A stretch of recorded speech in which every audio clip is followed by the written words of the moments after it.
சொந்தமாக YouTube channel நடத்த வேண்டுமா? நீங்களும் பிரபல ஆங்கர் ஆக வேண்டுமா? உடனே சேருங்கள் Pandey school of journalism. Contact 7388242242. விமர்சனங்களுக்கு முற்றுப்புள்ளி வைக்கும் விதமாக ஆந்திர பிரதேச முதல்வர் சந்திரபாபு நாயுடு தனது தொகுதியில் சொந்தமாக வீடு கட்டி குடும்பத்துடன் குடியேறினார். திருப்பதி அருகே இருக்கும் நாராவாரிப்பள்ளி கிராமமே ஆந்திர பிரதேச முதல்வர் சந்திரபாபு நாயுடுவின் சொந்த ஊராகும். நாராவாரிப்பள்ளி சந்திரகிரி சட்டமன்ற தொகுதிக்கு உட்பட்ட கிராமமாகும். ஆனால் சந்திரபாபு நாயுடு 1989 ஆண்டு முதல் இப்போது வரை 8 முறை சித்தூர் மாவட்டத்தில் இருக்கும் குப்பம் தொகுதியிலேயே போட்டியிட்டு வருகிறார். 8 முறையும் தொடர்ந்து வெற்றி பெற்று முதல்வராகவும் மாநில எதிர்க்கட்சித் தலைவராகவும் பணியாற்றி வருகிறார். இந்நிலையில் குப்பம் தொகுதியில் ஒரு சொந்த வீடு கூட இல்லாத சந்திரபாபு நாயுடு இந்த தொகுதிக்கு சொந்தக்காரர் கிடையாது என்று எதிர்க்கட்சியான OSR காங்கிரஸ் கட்சி குற்றம் சாட்டி வந்தது.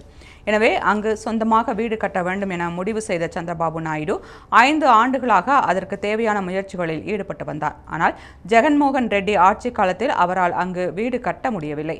சென்ற ஆண்டு நடத்த சட்டமன்ற தேர்தலில் மீண்டும் தெலுங்கு தேசம் கட்சி தலைமையிலான தேசிய ஜனநாயக கூட்டணி வெற்றி பெற்று ஆந்திர பிரதேசத்தில் ஆட்சி அமைத்தது.